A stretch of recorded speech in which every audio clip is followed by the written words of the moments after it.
All right, y'all, what's up? March the 20, what is it, 24th, 2025.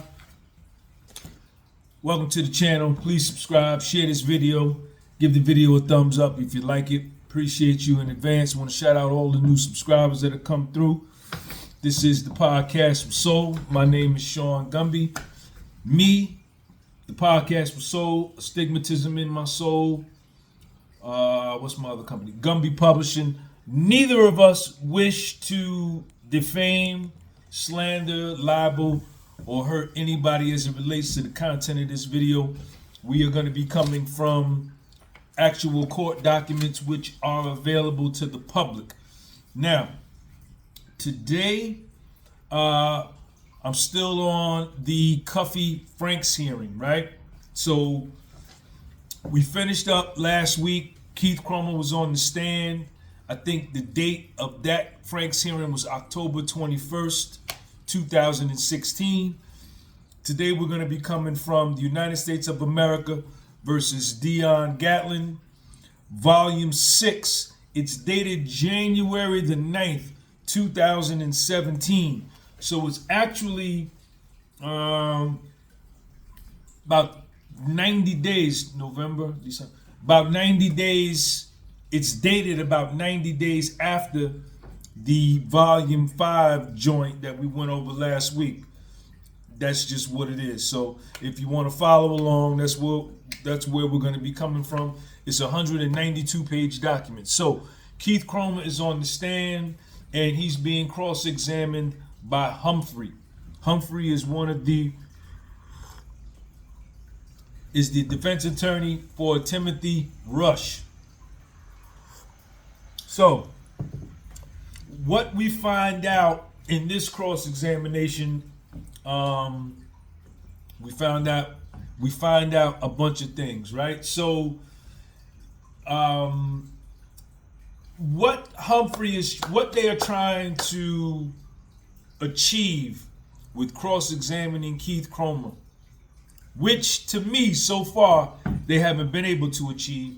They're trying to show that he misappropriated government funds and was paying Tammy Cowins just because, he got all wrapped up in her kitty cat and their sexual, their alleged sexual romantic affair. So far, to me, I haven't seen none of that. And this is why I say that, because when Humphrey, and it seems as though Humphrey has been the defense attorney who's been charged with, going after Cromer about all of this money that she supposedly received, right? Like you, like me, when I first got introduced to this case, I got introduced to it from the standpoint that this crooked DEA agent was paying this girl all this money because he was having sex with her, and he was getting some of the money too. That was the way it was explained to me, and that's what I believed. I got influenced by that. But since reading the actual court documents, that is not the case so far. I'm almost halfway through the 192 pages, and so far I haven't seen any impropriety by Keith Cromer in terms of the payments. Now, what we discover is this. After Tammy Cowins gets Terry White busted, Jack Harvey puts her in for an award for the forfeiture of the real estate and the property that Terry White had. Is something to the tune of about $50,000. Tammy Cowins lies to Jack Harvey and says, I had some jewelry in the crib. The government seized it. You understand? It was worth about 50 grand, and Terry didn't give it to me. It was my own jewelry before he even got busted, which I don't believe. And even Jack Harvey on the stand says, I don't remember her telling me that story. I don't remember her. She said she told me that, but I don't remember ever hearing that from her, because if she did tell me that, I would have went and got her jewelry back. So, while after she's done with the Terry White case, and I think even while the Terry White case is proceeding through the court system, Tammy Cowins is still, I think she's excited, and this is speculation on my part. I think she's excited about this $50,000 award she's gonna get from the seizure of property and jewelry from Terry White. What she starts doing is she starts combing through financial databases, I think through her job, of different people that she can turn in, right, in hopes to get a reward. And what she starts doing is she starts looking at anybody in her database that has a lot of assets, right? If she sees somebody, if she sees your name in there, or my name in there, his name or her name, and they got a lot of assets, she gives their name to the DEA and, you know, start some shit that ain't really nothing, in hopes that maybe there could be a seizure of money and she could get a cut of the award. This is what she's on at this point. Now, Keith Cromer on the stand testifies to the fact that while he's away, you know, he comes back from being away. You know, his son passes away, and when he comes back, this is what the agents are telling him that Tammy Cowins is doing. And he testifies on the stand that he has to pull Tammy Cowins to the side and say, look, man, you know, just because somebody got a lot of assets don't mean we're going to enter their name in our database and put this check marker, this stain on their name, you know, and they have absolutely no ties to drug trafficking. You know that we only deal with mid to upper level drug traffickers who have a connection to a source country, right? That's all we're dealing with. And he has to tell her to chill with that, because she has brought up two Muslim dudes. One dude, his name is Qasir Muhammad, and another dude, his name Ali Alawal or something like that. And, you know, they're laundering money or whatever the case may be, or she's found out that they got huge amounts of cash in their apartment, and she brings that to the agents and to Cromer and them, and they're like, yo, you know what I'm saying, we don't do money laundering. So they refer that information over to the Internal Revenue Service and to the JTTF, the Joint Terrorism Task Force, and they investigate it, you know. So this is what she's trying to do. So after Cromer checks her and says, look, man, all we interested in is drug traffickers with ties and connections to source countries mid to upper level. And when he tells her that, this is when she divulges Fidel Suarez and Cuffy. This comes out of her mouth, and Cromer says that on the stand.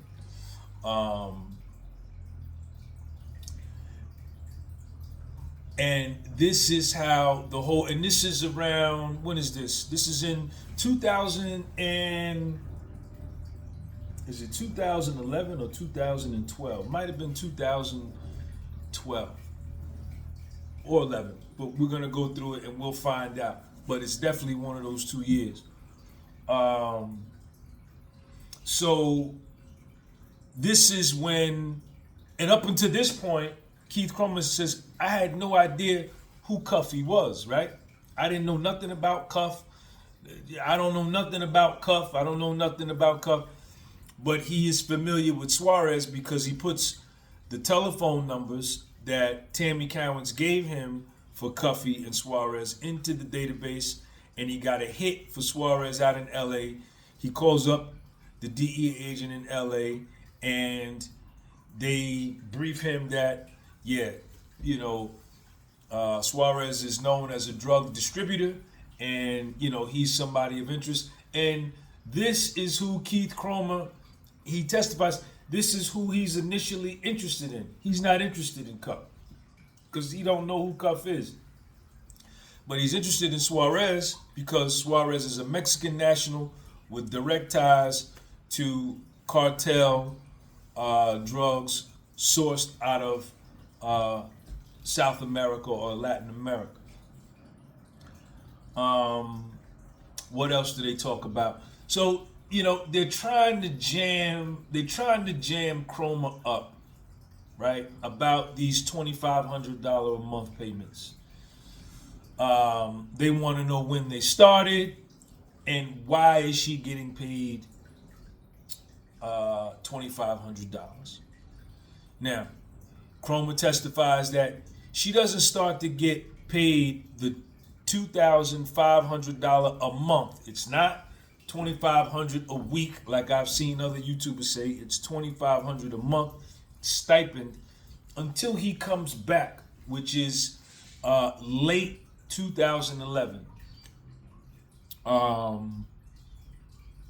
And this is after he sits her down and says, this is what we're looking for.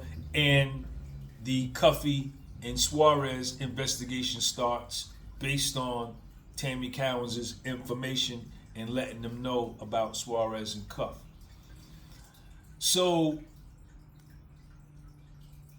what Humphrey is trying to do, what they're trying to do is discredit Keith Cromer. They're trying to discredit Keith Cromer. And I don't see them doing that. It's so far from what I read, I don't see that being done.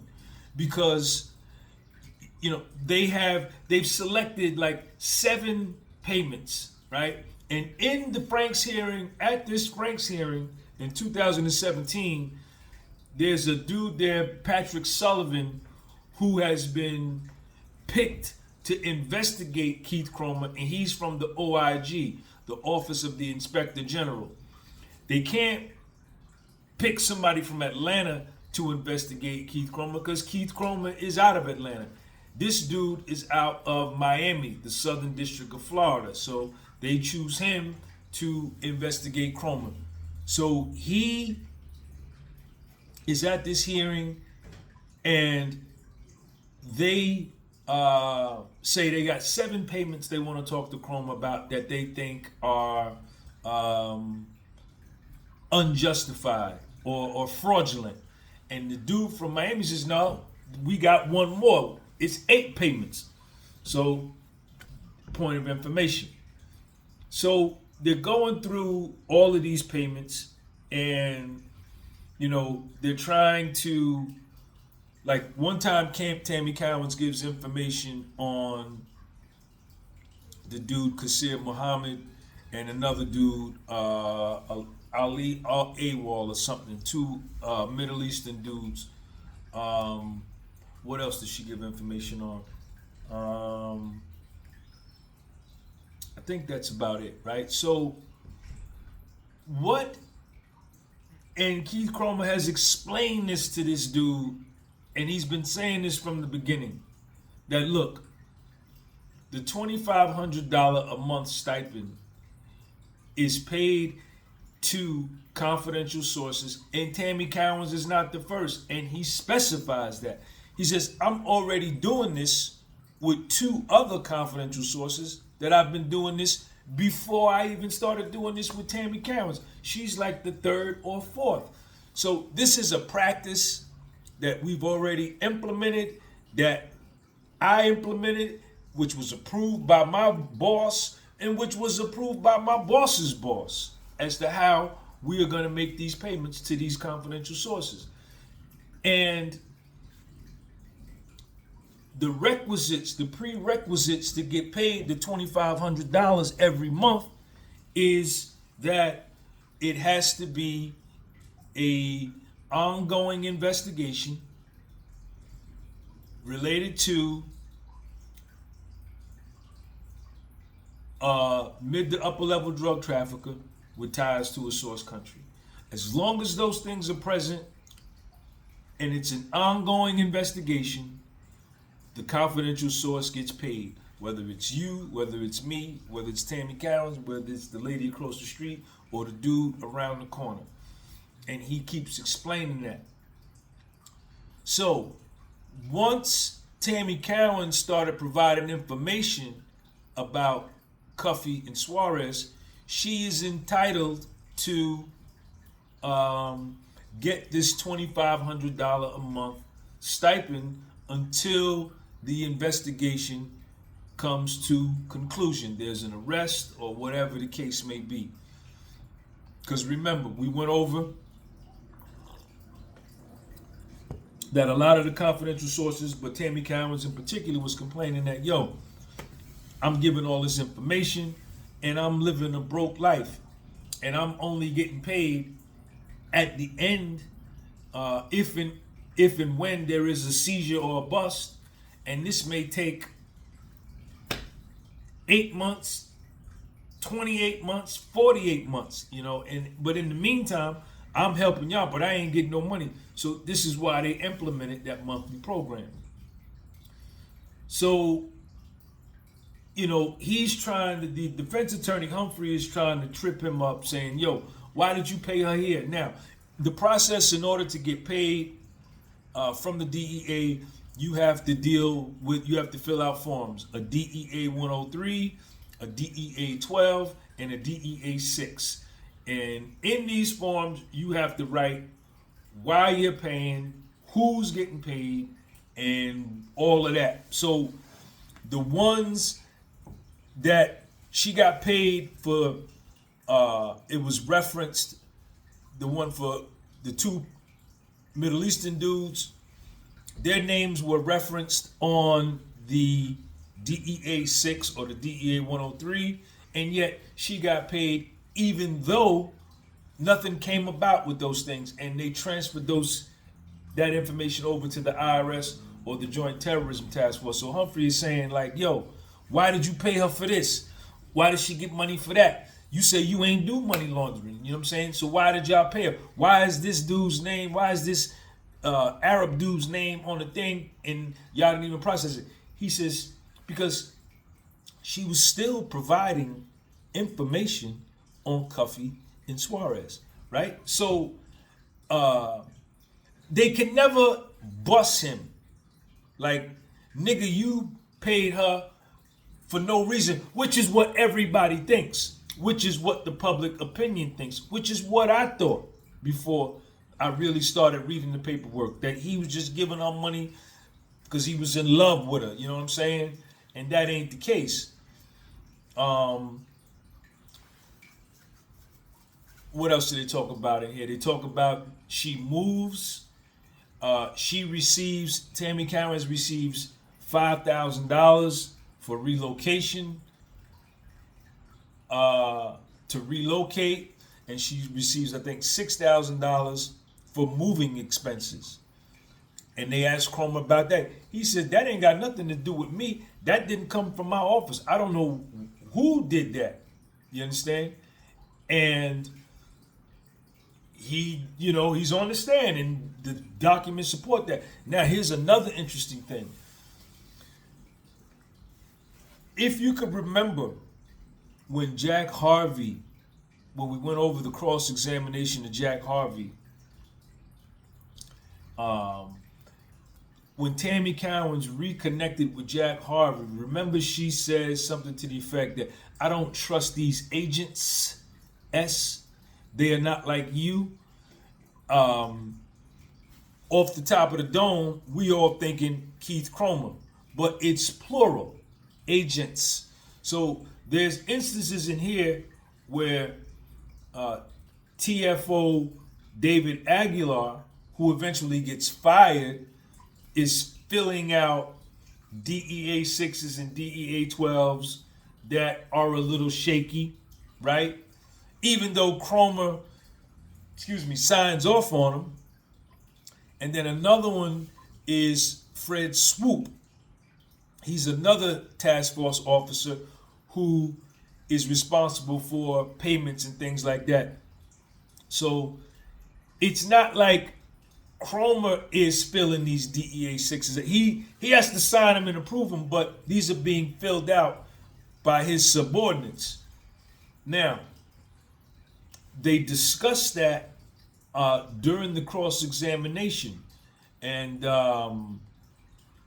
Cromer is always able to justify his position and exonerate himself, so to speak, in terms of misconduct as far as the payments to Tammy Cowins.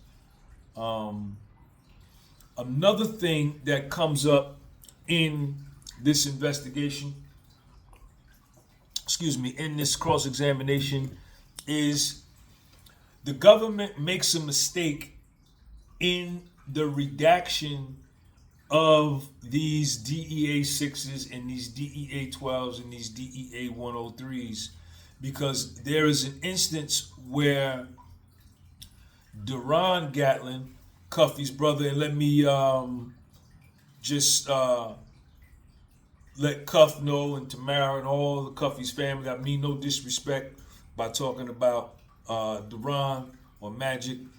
His name is in this Frank's hearing. All due respect. There's an instance in this cross-examination where Deron Gatlin, which is Cuffy's little brother, gets into it with some niggas out of South Carolina. And one of the niggas punches Cuffy's brother, and then guns get pulled out. And you know what I'm saying? We find this out because one of the niggas from South Carolina is cooperating, proffering. DeMario Moody tells this to Jack Harvey, and I think it was Swoop or either Smith went down to South Carolina to get the proffer from DeMario Moody. Now, by this time, Jack Harvey is retired, but when he retired, this case was kind of still open. He was familiar with this proffer out of South Carolina with DeMario Moody and Deron Gatlin, right? He was, mostly with DeMario Moody. So he goes on this interview with DeMario Moody, even though he's retired. So what the mistake they make is that in the redaction of the DEA 6 or the DEA 12 or the DEA 103, which references this instance that involved Deron Gatlin, they put Cuffy's code where Deron Gatlin should be. And they try to trip Cromer up on that, saying, yo, why did you assume that? And the government makes this mistake, right? The U.S. attorneys or the assistant U.S. attorneys or whoever makes the mistake of putting the wrong redaction code on these official documents in this Frank's hearing. And this is why Cuffy needs a new look at his case, man, because it just was too many mistakes that went on, man. Too much misconduct. So they asking Cromer, like, why did you sign off on this if this was Deron Gatlin and not Cowins is supplying information on Deron Gatlin and not Dion Gatlin? And his answer was, well, at this point, I didn't even know there was a Deron Gatlin in the world. All I knew was Dion Gatlin. So when I saw the name Deron Gatlin, I figured it was a mistake, right? And, because I only knew one Gatlin, and that was Dion or Cuff. And then he goes on to say, in addition to that, even though the mistake was made between confusing Deron Gatlin with Dion Gatlin, what information Tammy Cowins gave, it still corroborated that another drug trafficker knew another drug trafficker, meaning DeMario Moody knew of Cuffy. So it still substantiated a payment to Tammy Cowins, which contributed or was contributing to a long-term investigation. And those are the only requirements that needed to be. What else? I think that's it. So let's get into the paperwork.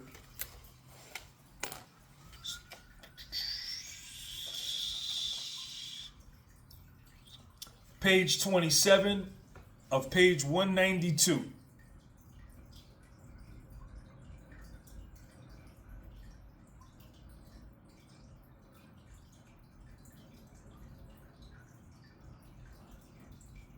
Well, let's start over here, page 26. Humphrey. CS1 was someone that you determined would qualify for monthly payments. Keith Cromer. Eventually, yes, sir. Humphrey. Okay. And what led up to Tammy Cowins qualifying for monthly payments? Keith Cromer. When Tammy Cowins had provided information previously related to drug trafficking activities, during that time, there was, before I even came to the group, and I think I explained this to you before, that they were paid. They were waiting to get an award for a prior investigation they had did before I got to the group. It just took a few years to liquidate those assets. That's the Terry White case.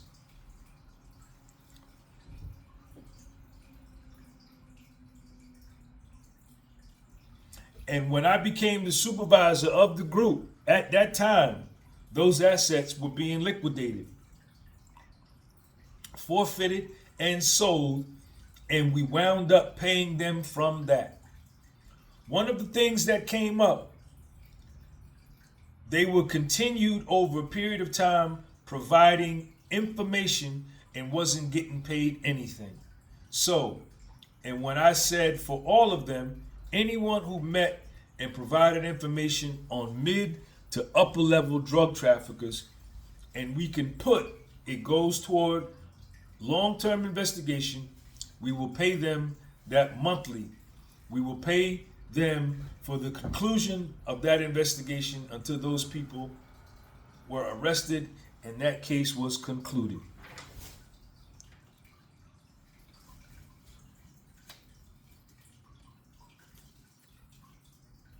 Now, I want you to understand, when I say actionable, I mean, it doesn't have to be you give information, then the person gets arrested right then.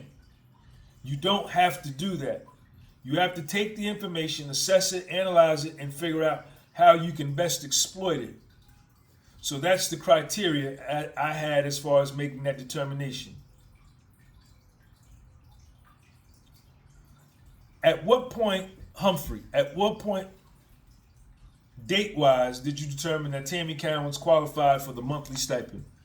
A couple of agents, Cromer, a couple of agents in my group were familiar with her work that she had did previously before I came to the group. And some of the people they were talking about, even after they got arrested, went to prison and got out, maintained and continued to be involved in drug trafficking.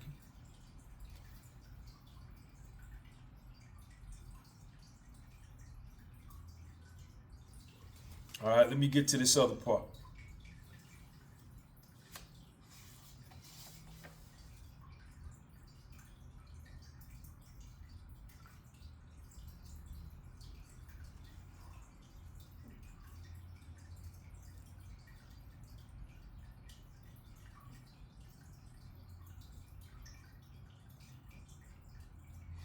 Okay, eventually, Tammy Cowins provided information, and I think I said this before, this is Keith Cromer, in relation to a gentleman by the name of Fidel Suarez, who was a Mexican national who had been in prison but had been released and he went back to California.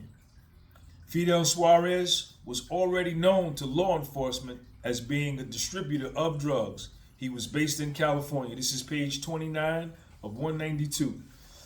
Tammy Cowins provided the information in reference to Fidel Suarez and Cuff at the same time, and that those two were supposed to be working together in the distribution of drugs, and provided the numbers for both Fidel and Cuff. I think I explained this to you before. Fidel had the source, was directed to a source country. That's what we were most interested in.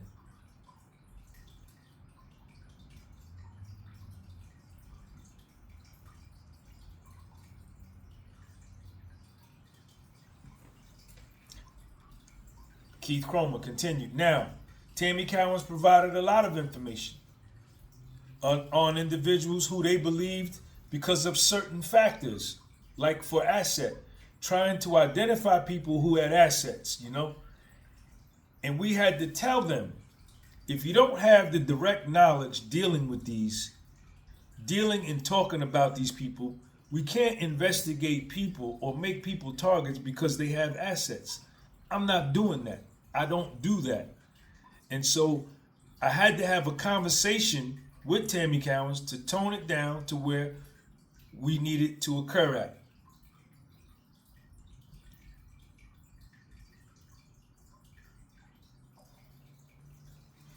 So that was where I was telling y'all he had to talk to her because she was just reaching for people. Let's go into it. Here we go again. Keith Cromer. Tammy Cowins is providing information based upon financial records that they have access to on other individuals who they believe, because they have large amounts of assets, that we should target them. So they are providing a lot of information to agents. But I say, hey, hold on a minute. We need to fine tune it down. This is what we're looking for. After. Now, during the time I was gone, that I was off from work, Tammy Cowins provided agents in my group with a wealth of information related to the people. But we cannot put those people in a database if we don't have anything tangible to believe that they were involved in drug trafficking. And when I came back and they told me what was transpiring, I had to speak with Tammy Cowins and tell Tammy Cowins we are not targeting people for assets. So I said to Tammy Cowins, what we are looking for is people who are involved in drugs. Who are they getting the drugs from, or who are they working with? And we're looking for people who have direct ties to source countries. At that point, once I clarified what Tammy should be looking for, then the name Fidel and Cuff come out of her mouth. And at that point, I said, okay, what is it about them? So it looks like Tammy was just trying to get anybody busted to get money or whatever the case may be. But when Cromer told her, yo, this is what we're looking for, she starts talking about Fidel Suarez and Cuffy.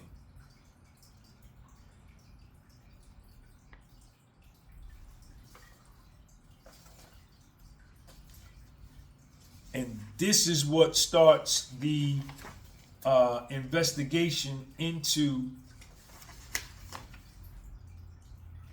Suarez and Cuff. Let me get to that other part. This one is about the dude Kusar Muhammad. Tammy Cowins provided information related to some Middle Eastern individuals who Tammy Cowins had seen large sums of United States currency in their residence. And Tammy Cowins had provided that information to agents in my group in hopes that we will go seize the money. So she was ratting on these Middle Eastern dudes that got, I guess, a bunch of cash in the crib. She wants Cromer and them to go seize the money so she can get a cut of the money. But that doesn't happen. Cromer tells her, look, we don't do that. And Cromer turns that information over to the Joint Terrorism Task Force and the IRS.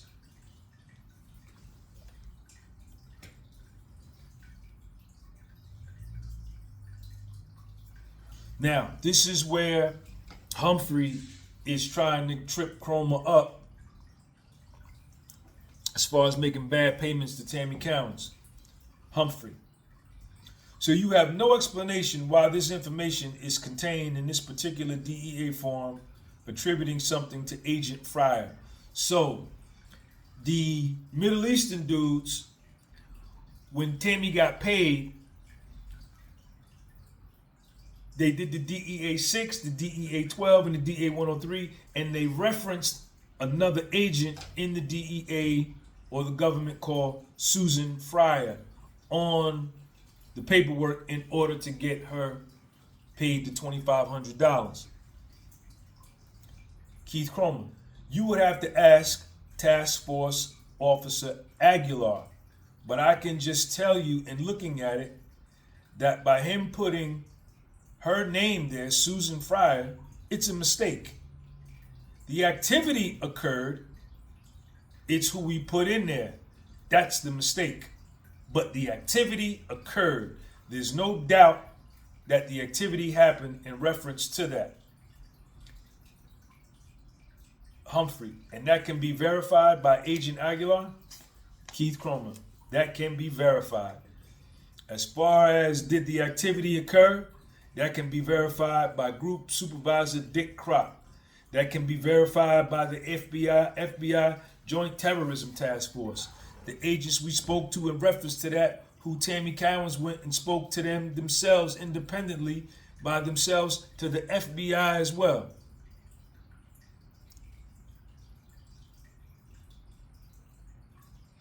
Task Force Officer Keith Cromer. Task Force Officer came to me and said, hey, she doesn't have anything for this month. I said, that's okay, because she's already provided the information about the ongoing investigation with Cuffy and Suarez, the wiretap investigation in St. Louis. So if they don't have anything, and I think I said this to you the last time I was here on October 21st, if they don't have anything new, you don't put anything down. It's just the investigation continues. If they had something new, you write it down.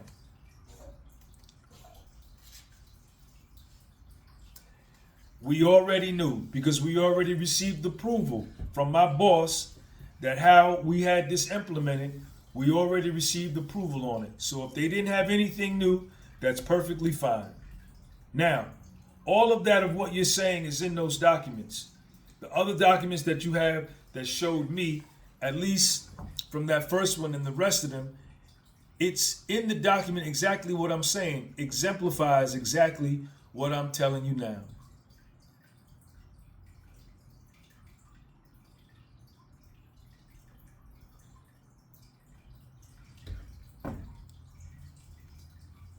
So Cromer is basically telling them, man, like, whatever you want to do, we can do it, man.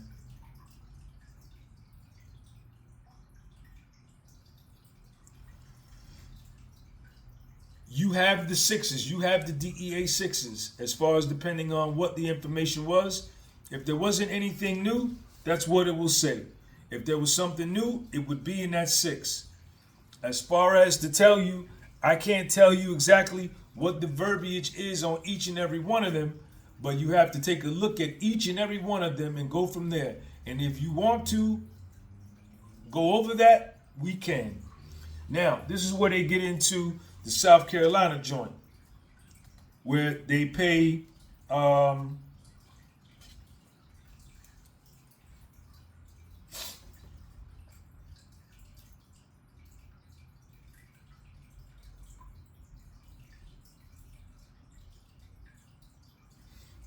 check out Keith Cromer right here. This is an example of exactly what I'm telling you. And that is Tammy Cowins provided information related to Fidel and Cuff. The only time when I first received that information, the only thing that came up was something related to Fidel. And because the agents and I spoke to them in reference to Fidel, at the time based on based upon the number by itself for Cuff. There was nothing that came back related to him based upon that number in itself. Then later on that document, you showed me on October 21st on that document right there, we referenced an interview. An interview was referenced of a gentleman in South Carolina that Agent Swoop and Jack Harvey went on.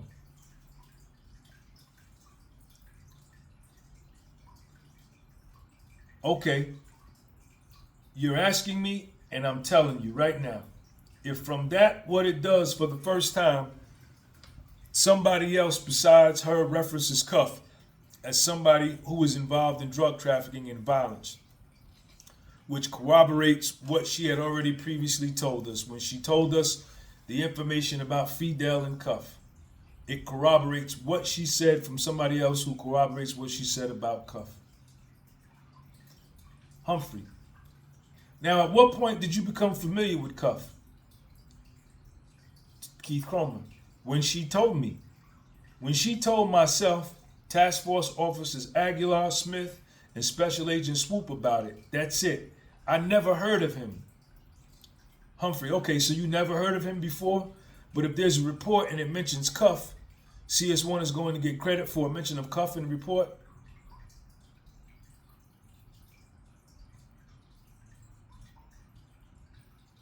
It's not that they are going to get credit for mentioning Cuff in a report. At the time when that, I think March or April of 2012, a report was generated. When that interview happened, we had already formulated a plan where my group in Atlanta was going to have already set in a plan, a motion where Tammy Cowins with CS2, because the plan was we were going to have CS2 introduce Cuff to a source of supply. And CS2 and CS1 met at the Longhorn Steakhouse in Conyers, Georgia in March of 2012.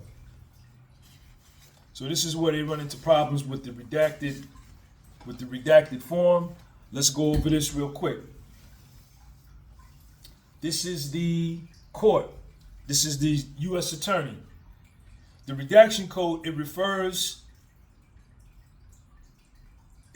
in this thing to number 12, okay? On the outside redaction code numbers, okay?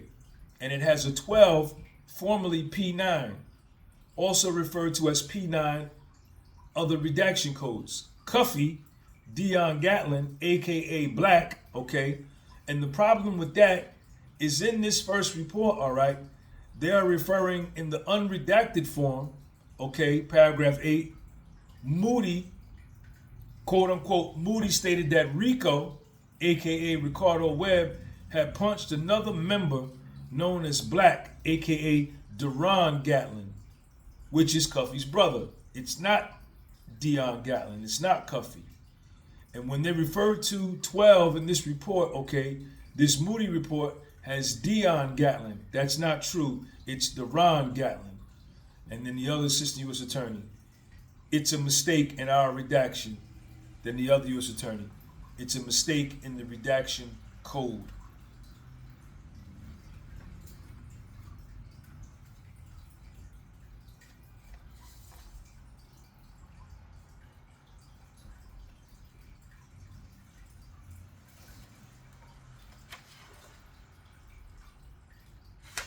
So then they talk about the problem with the redaction codes and Deron Gatlin.